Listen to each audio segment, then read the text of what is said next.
lies and falsehood have been elevated to the point where no one knows what to believe anymore. Number 4 is that the constitutional and legal framework of the nation, which is the glue that binds us together, is under attack with attempts to introduce anti-people changes and provisions. These narratives are often premised on lies and falsehood. We appeal to you, Kenyans, brothers and sisters, to seek the truth. Do not just believe what is said, but take a step to verify if what you have been told is true. To raise your voices, to demand that the judiciary concludes the cases touching on IEBC within the next 2 weeks. We must get back our democracy. Citizens, do not remain silent. Take every opportunity to demand that the implementation of SHIA or SHIF is suspended until all the necessary structures are put in place. Kenyans, as voters, to collect signatures and commence the processes of recalling the members of parliament who are not performing as per your requirements and demands. And as electorates, you are the employer, not the employee, not the servant of the members of parliament and other elected leaders. To demand that the judiciary concludes the cases touching on IEBC within the next 2 weeks. We must get back our democracy.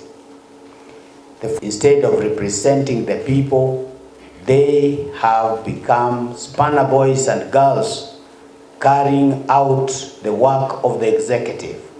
Instead of oversighting the executive, they are cheerleaders in oppressing the people.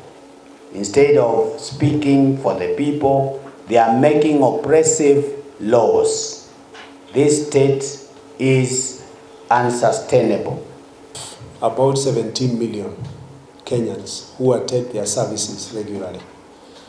So through our local churches, we are going to continue encouraging Kenyans to have hope, because there is a lot of depression that is affecting Kenyans. We'll also continue to support our, to speak from the pulpit, speak about justice and to preach to the people and to nurture their. We ask pastors wherever they are to speak boldly and to preach freely and to prophesy when God has placed a message on them. The Constitution identifies. The government is a creature of the Constitution that was created by the people.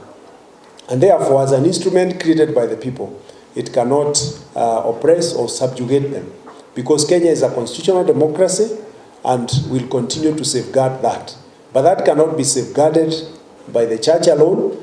The citizens are the bedrock of democracy. Every Kenyan, we want to tell every Kenyan that they are born into the office of the citizen. We are born into it, and even when we live in it. Let us exercise the powers of the office of the citizen. One of them is to speak up. One of them is to stand up and be seen. One of them is to ensure. It's not going to be silenced. The church will point out the wrongs in the society. We are Kenyans. We are also leaders in this country. And so whenever it calls for our voice, we will raise our voices. And whenever it calls for our actions, we will also be involved in those actions. So we request all Kenyans to just remain on alert and read our pastoral letter that we have given to them, so that we make it clear that all persons are free to attend worship services and give their offerings, but we will not allow the sacred religious practice to be used for self-promotion and self-marketing. We will continue propagating and applying the guidelines issued by the NCCK, which require that politicians should not be allowed to address congregations while inside the church. Demand for people-focused celebrating whenever the president, members of parliament, governors, members of county assembly, and other political actors donate money whose source are not clear. On our part, as a church,